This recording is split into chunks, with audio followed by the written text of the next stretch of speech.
Salam sejahtera pemirsa, berjumpa lagi bersama saya dalam pembahasan buku Yesus Nama di Atas Segala Nama.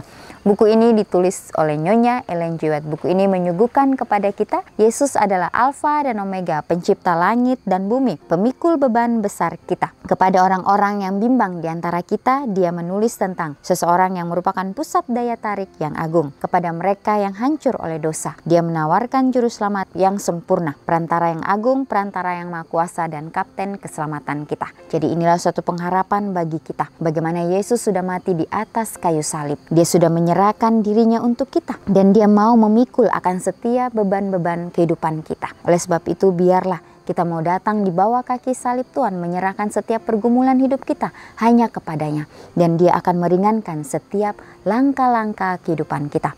Pada saat ini kembali lagi saya mengundang akan seluruh anggota keluarga dan saudara-saudara semua. Kita dapat berkumpul bersama-sama. Kita akan mempelajari nasihat firman Tuhan pada saat ini, dan biarlah rencana-rencana indah Tuhan itu akan menjadi bagian masing-masing kita. Kita akan masuk ke dalam judulnya, yaitu Karunia Surga yang Besar. Ayatnya terdapat di dalam Roma 8 ayat 32. Ia yang tidak menyayangkan anaknya sendiri, tetapi yang menyerahkannya bagi kita semua. Bagaimanakah mungkin ia tidak mengaruniakan segala sesuatu kepada kita bersama-sama dengan dia? Ya, jadi suatu ayat yang sungguh luar biasa. Ya, bagaimana Tuhan walaupun dia menyayangi akan Yesus, tetapi dia mau menyerahkan Yesus kepada kita. Ya, bagaimanakah mungkin ia tidak mengaruniakan segala sesuatu kepada kita bersama-sama dengan dia atau bersama-sama dengan Yesus. Ya, jadi suatu hal yang sungguh luar biasa.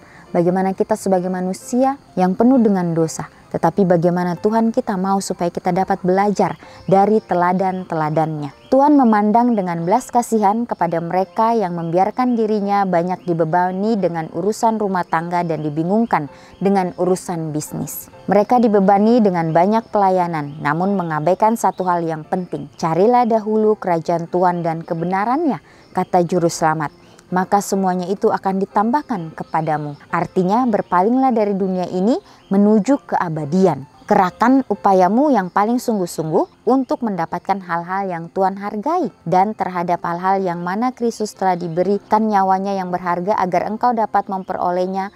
Pengorbanannya telah membuka lebar-lebar bagimu pintu gerbang perdagangan surgawi. Taruhlah hartamu di samping takhta Tuhan. Dengan modal yang dipercayakannya, lakukanlah pekerjaan-pekerjaan yang dia inginkan untuk dilakukan. Dalam memenangkan jiwa-jiwa kepada pengetahuan akan kebenaran, ini akan memberi engkau kekayaan abadi. Ya, jadi di sini dikatakan bagaimana Tuhan memandang dengan belas kasihan kepada kita yang membiarkan dirinya banyak dibebani dengan urusan-urusan rumah tangga dan dibingungkan dengan urusan bisnis. Ya, dan kita pun dibebani dengan banyak pelayanan. Ya, namun kita melupakan satu hal atau mengabaikan hal yang sangat penting, yaitu bagaimana kita harus mencari terlebih dahulu kerajaan Tuhan itu dalam kehidupan kita. Kita mencari kebenarannya, kata Juru Selamat. Maka semuanya itu akan ditambahkan kepada kita. Ya, jangan kita hanya dipusingkan oleh berbagai hal-hal yang tidak penting. Ya, tapi bagaimana kita mencari dengan serius, dengan fokus akan kerajaan Tuhan itu. Ya, kebenaran Tuhan itu. Dan semuanya itu akan ditambahkan kepada kita, dan Tuhan akan menyelesaikan semuanya itu. Ya, kita sudah mengurus segala sesuatunya, tetapi kita lupa dengan apa yang Tuhan inginkan di dalam kehidupan kita. Ya, bukan yang tadinya kita sibuk mengurusi A, mengurusi B, dan lain sebagainya. Tapi bagaimana kita sudah mengesampingkan akan kebenaran itu. Ya, pada saat kita betul-betul menyerahkan kehidupan kita kepada Tuhan, disitulah Tuhan akan bekerja bersama-sama dengan kita. Bagaimana kita pun mau bekerja bersama-sama dengan Tuhan untuk menjalankan apa yang Tuhan sudah perintahkan di dalam kehidupan kita masing-masing. Artinya dikatakan pada saat semuanya itu ditambahkan kepada kita, artinya berpalinglah dari dunia ini menuju keabadian. Gerakan upayamu yang paling sungguh-sungguh untuk mendapatkan hal-hal yang Tuhan hargai. Ya, dan terhadap hal-hal yang mana Kristus telah memberikan nyawanya yang berharga agar kita dapat memperolehnya. Ya, pengorbanannya telah membuka lebar-lebar bagi kita pintu gerbang perdagangan surgawi. Taruhlah hartamu di samping takhta Tuhan. Ya, taruhlah setiap harta kita di samping Tuhan, sehingga kita pun tidak dapat menggunakan itu hanya untuk diri kita sendiri, tapi bagaimana kita peduli satu dengan yang lainnya. Lakukanlah pekerjaan-pekerjaan yang Dia inginkan untuk dilakukan dalam memenangkan jiwa-jiwa kepada pengetahuan akan kebenaran. Ini akan memberi kita kekayaan abadi. Ya, jadi kekayaan itu bukan saja harta yang kita miliki, ya, tetapi bagaimana kebenaran itu adalah harta yang sangat berharga di dalam kehidupan kita. Mempraktekkan itu dalam kehidupan kita setiap hari, itu sangat penting. Ya, ini adalah kekayaan yang abadi, yang kita tidak bisa beli dengan apapun. Itu hanya didapatkan oleh penurutan kita kepada Tuhan. Ketika kita berpikir tentang karunia surga yang besar untuk penebusan dunia yang penuh dosa, dan kemudian mempertimbangkan persembahan yang dapat kita berikan, kita enggan membuat perbandingan. Tuntutan-tuntutan yang mungkin diminta atas seluruh alam semesta tidak dapat dibandingkan dengan satu anugerah itu. Kasih tak terukur diungkapkan ketika oknum yang setara dengan Bapa datang untuk membayar harga bagi jiwa-jiwa manusia, serta membawa kepada mereka hidup yang kekal. Akankah mereka yang mengaku nama Kristus tidak dapat melihat ketertarikan kepada Sang Penebus dunia, melainkan acuh tak acuh terhadap kepemilikan kebenaran dan kesalehan, dan beralih dari harta surgawi ke harta duniawi? Ya, jadi ketika kita berpikir tentang karunia surga yang besar untuk penebusan dunia yang penuh dosa, ya, kemudian kita mempertimbangkan persembahan yang dapat kita berikan, dan kita pun enggan untuk membuat perbandingan. Jadi tuntutan-tuntutan yang mungkin diminta atas seluruh alam semesta tidak dapat dibandingkan dengan satu anugerah itu. Kasih tak terukur diungkapkan ketika oknum yang setara dengan Bapa datang untuk membayar harga bagi jiwa, yaitu Yesus, yang sudah datang ke dunia ini untuk membayar segalanya. Oleh karena Dia sangat-sangat mengasihi kita. Dia tidak mau kita binasa. Ya, Dia tidak mau kita sengsara. Dia mau supaya kita yang mempunyai kehidupan yang begitu indah. Kehidupan yang selalu memancarkan akan kasih Kristus. Dan Dia juga mau membawa kita masing-masing kepada kehidupan yang kekal. Apakah kita sebagai umat-umat Tuhan, ya, yang mengaku nama Kristus tidak melihat ketertarikan pada Sang Penebus dunia? Apakah kita acuh tak acuh dengan kepemilikan kebenaran itu? Apakah kita sudah mengenyampingkan akan apa yang Dia sudah berikan kepada kita? Jangan sampai kita beralih dari harta surgawi kepada harta duniawi. Jangan sampai kita dibutakan oleh berbagai hal dunia ini, ya, sehingga kita tidak sadar bahwa kehidupan kita sudah sangat jauh dari kebenaran firman Tuhan. Ya, karena kita hidup di akhir daripada dunia ini. Ya, bagaimana si jahat itu terus bekerja. Dia akan terus melakukan supaya umat manusia ini binasa. Dia akan mencari cara supaya dapat membingungkan kehidupan kita. Ya, jangan sampai kita terbuai dengan apa yang si jahat itu berikan bagi kita. Karena apa yang diberikan itu sifatnya hanya sementara. Tetapi apa yang Tuhan berikan kepada kita itu akan kekal untuk selama-lamanya. Ya, jadi jangan sampai kita terkecoh.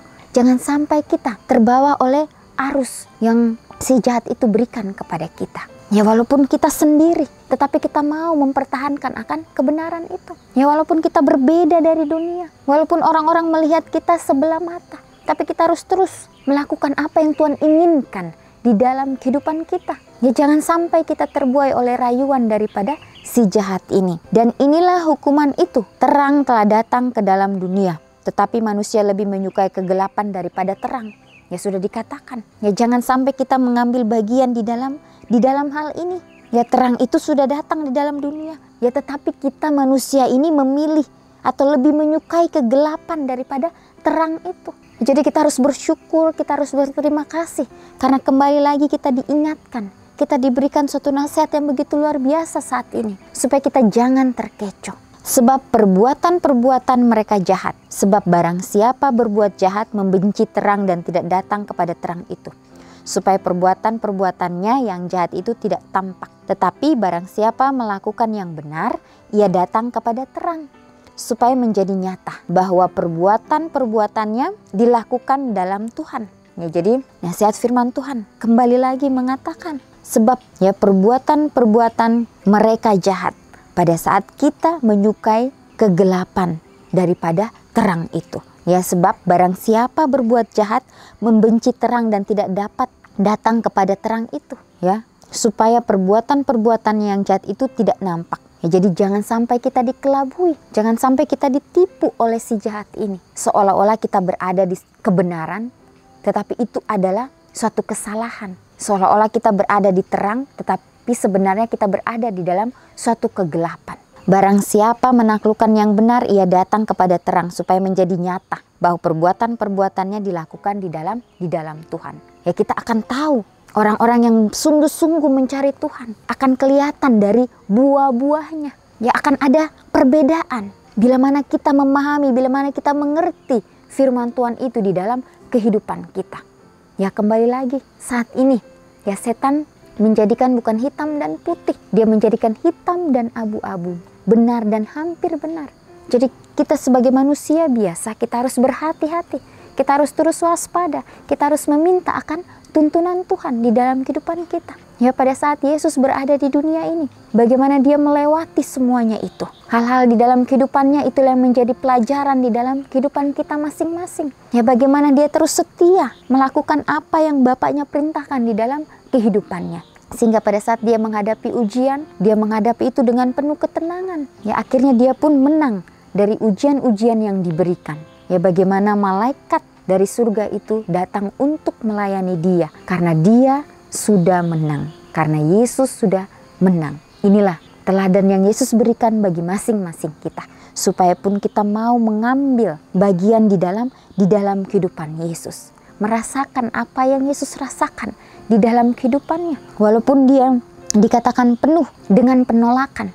Tetapi kehidupannya dipenuhi oleh rasa damai. Kehidupannya dipenuhi oleh rasa sukacita. Ya, jadi renungkan lebih dalam.